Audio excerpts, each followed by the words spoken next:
Hello, आप सभी मित्रों का हमारे इस चैनल में स्वागत है। आज जैसा कि आप देख रहे हैं, हम यहाँ पर आज यूपीपीसीएस के सिलेबस की चर्चा करेंगे, वो भी डिटेल में। मेंस में क्या क्या पैटर्न दिए गए हैं, किस किस तरीके से पूरा सिलेबस है, उसकी डिटेल चर्चा एक एक शब्दों की क्या है, आइए हम जानते हैं। जैसा कि पहले ही आप देख रहे हैं, यहाँ पे एक हिंदी का पेपर होता है जो सामान्य हिंदी होती है, उसका एक पेपर होता है। उसमें कुछ पॉइंट दिए गए हैं कि हिंदी में ये क्या क्या चीज़ मांगता है, क्या क्या चीज़ आपसे चाहता है। तो ये देखिए, यहाँ पर लिखा हुआ है, दिए हुए गद्य खंड का अवबोध एवं प्रश्नोत्तर। इसका मतलब ये है कि आपको एक पूरा गद्य का खंड दे दिया जाएगा उसमें से, और उसमें से आपको पढ़कर इसमें दिए गए प्रश्नों के उत्तर को आपको देना पड़ेगा लिखित तरीके से। संक्षेपण है। फिर नेक्स्ट है सरकारी एवं अर्ध सरकारी पत्र लेखन। आपको पत्र लेखन भी करना पड़ेगा, तार लेखन करना पड़ेगा, मतलब आपको निबंध भी लिखना पड़ेगा, पत्र लेखन भी। अभी देखिए, पत्र लेखन है, कार्यालय आदेश पे कोई चीज़ें होंगी उनको देना पड़ेगा पत्र की तरीके से। लेटर राइटिंग जिसको बोलते हैं, अधिसूचना, परिपत्र। अब नेक्स्ट है शब्द ज्ञान एवं प्रयोग। इसमें क्या आएंगे, उपसर्ग पूछा जाएगा एवं प्रत्यय, इसका प्रयोग, जिसको हम प्रीफिक्स और सफिक्स बोलते हैं, वो प्रयोग होता है। विलोम शब्द रहेगा, वाक्यांश के लिए एक शब्द रहेगा, वर्तनी एवं वाक्य शुद्धि का। अब ये देखिए, लोकोक्ति और मुहावरे भी इसमें है। तो इसमें लोकोक्ति मुहावरे, वर्तनी, वाक्यांश के लिए एक शब्द, विलोम जो हम लोग प्रीलिम्स में पढ़ते हैं वो सभी हैं, बस उसमें उपसर्ग और प्रत्यय, ये जो प्रीफिक्स और सफिक्स है ये है, और ये अलग से है।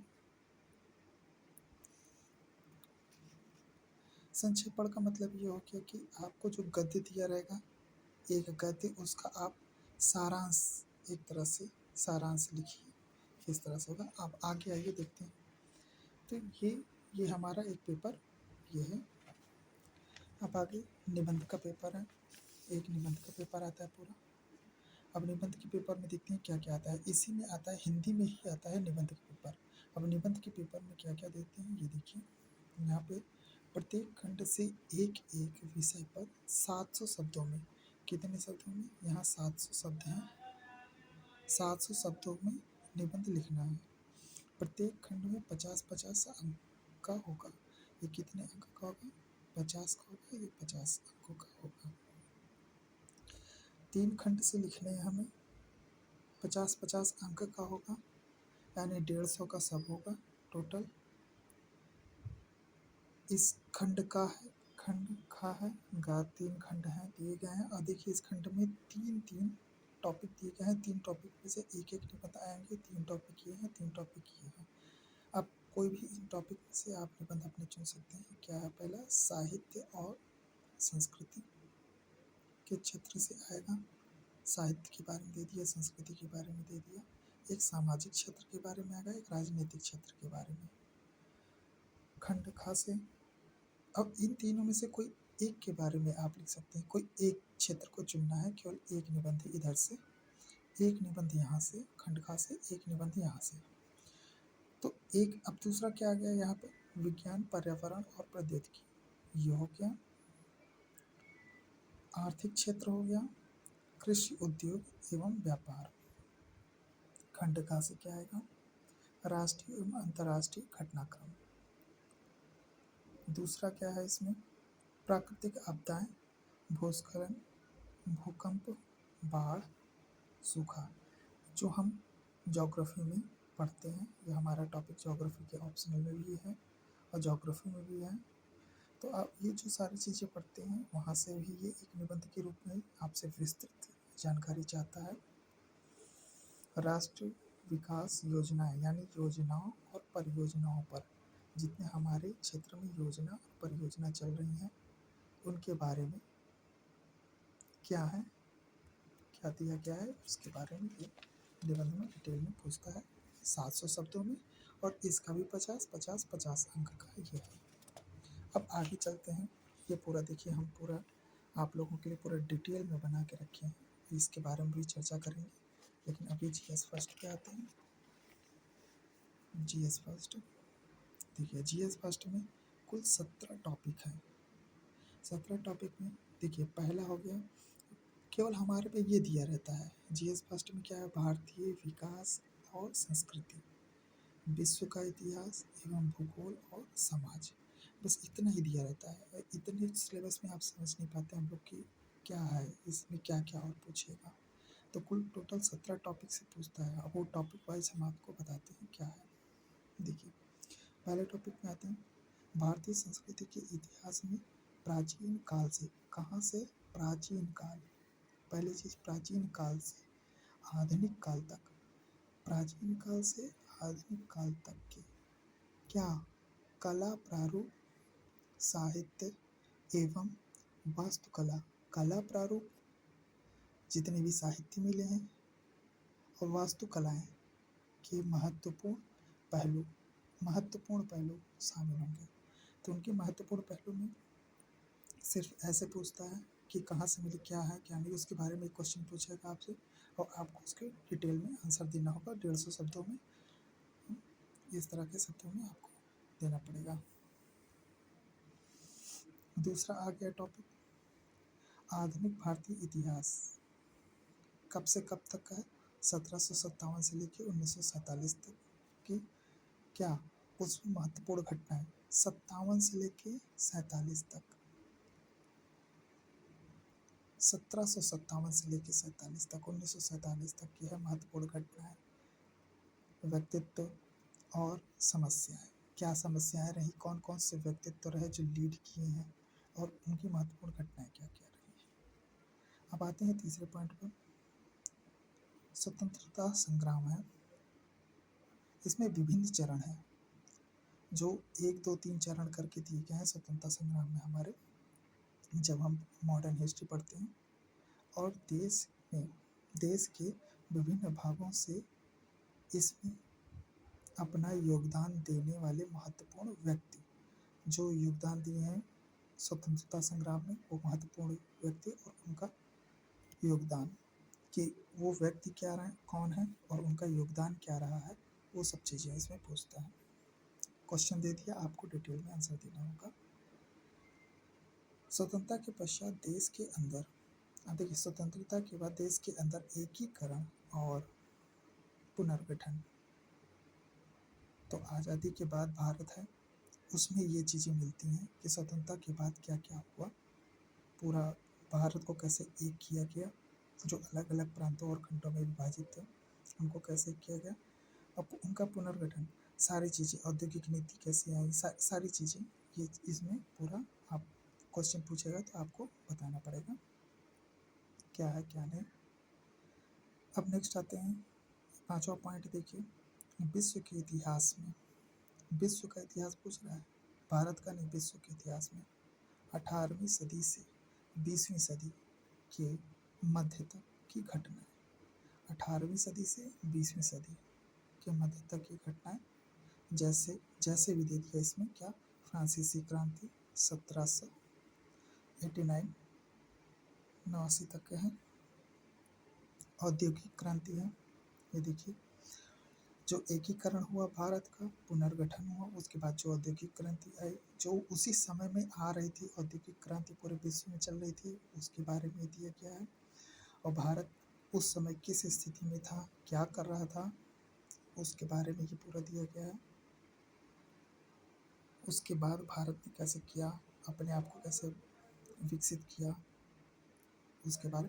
अच्छा, विश्व युद्ध जो हमारे यहाँ प्रथम विश्व युद्ध, द्वितीय विश्व युद्ध के बारे में है वो, और अभी जो चल रहा है कि भारत एक तीसरे विश्व युद्ध की तरफ अग्रसर हो रहा है, भारत नहीं विश्व, भारत नहीं विश्व, भारत तो हमेशा शांति चाहा है, पीस चाहा है, और विश्व जो तीसरे विश्व युद्ध की तरफ अग्रसर हो रहा है, तो उसके बारे में भी कभी कोई क्वेश्चन पूछता है कि क्या ये नया विश्व युद्ध का नीति बन रही है या न्यू ढल रही है, या कुछ ऐसे क्वेश्चन पूछेगा। तो उसके हिसाब से ये चीज़ें, राष्ट्रीय सीमाओं का पुनर्सीमांकन, ये हो गया। उपनिवेशवाद,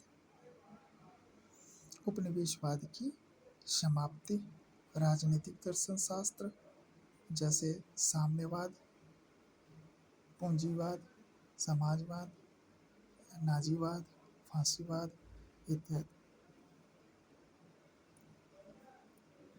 इत्यादि के रूप में समाज पर उनके प्रभाव इत्यादि। ये हो गया पांचवा पॉइंट हमारा। छठा पॉइंट देखते हैं, भारतीय समाज और संस्कृति की मुख्य विशेषताएं ये दिया गया है। सातवां पॉइंट, महिलाओं की समाज और महिला संगठन में भूमिका,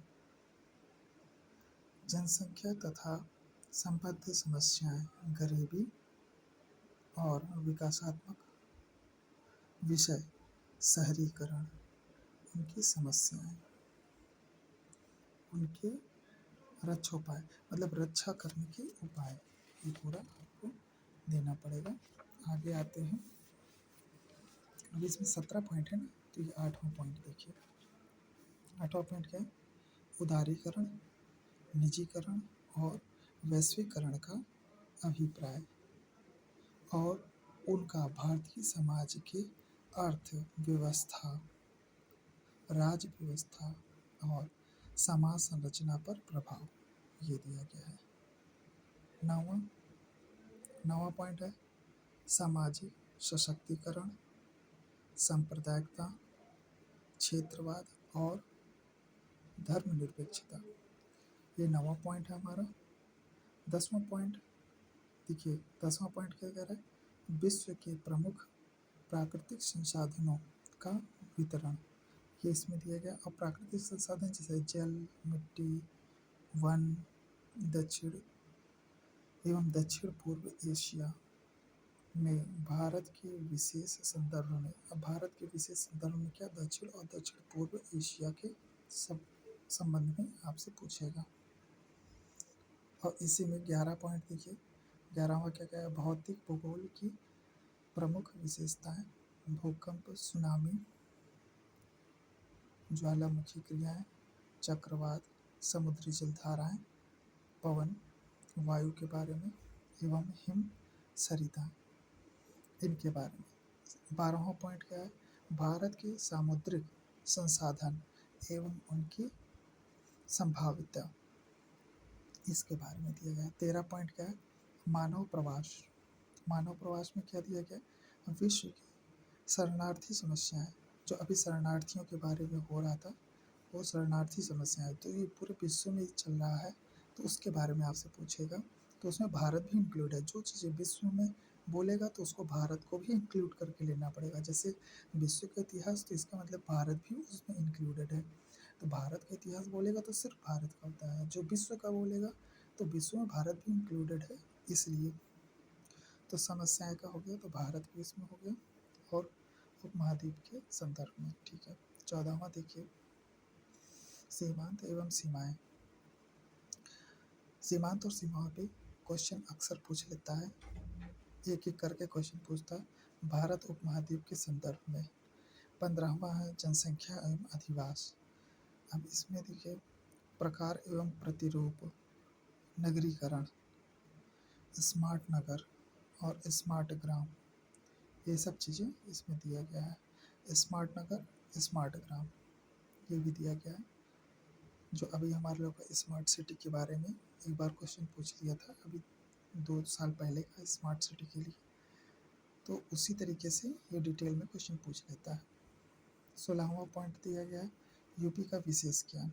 अब यूपी के बारे में दिया गया है कि यूपी के बारे में क्या आप जानते हैं, इसके बारे में एक तो 2 पॉइंट हमेशा पूछे गए यूपी के बारे में। 16वां और 17वां यूपी के बारे में होता है कि यूपी का इतिहास। अभी पाँचवा और छठा जो जीएस फोर्थ और फोर्थ तक तो है ही है।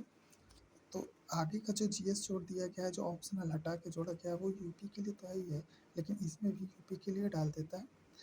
तो 16 और 17 में देखिए इतिहास, संस्कृति, तो वहाँ से और यहाँ से दोनों जगह से आपको फ़ायदा मिलेगा। तो इतिहास है, संस्कृति है, कला साहित्य है, वास्तुकला, त्योहार, लोक नृत्य, साहित्य और प्रादेशिक भाषाएं जो अलग अलग प्रदेश की हैं, धरोहरें, कौन कौन से क्षेत्र में कहाँ कहाँ की धरोहरें हैं, कब की हैं, किस समय की हैं, क्या है, पूरी तरह की जानकारी, और सामाजिक रीति रिवाज एवं पर्यटन, ये चीज़ें देखिए सब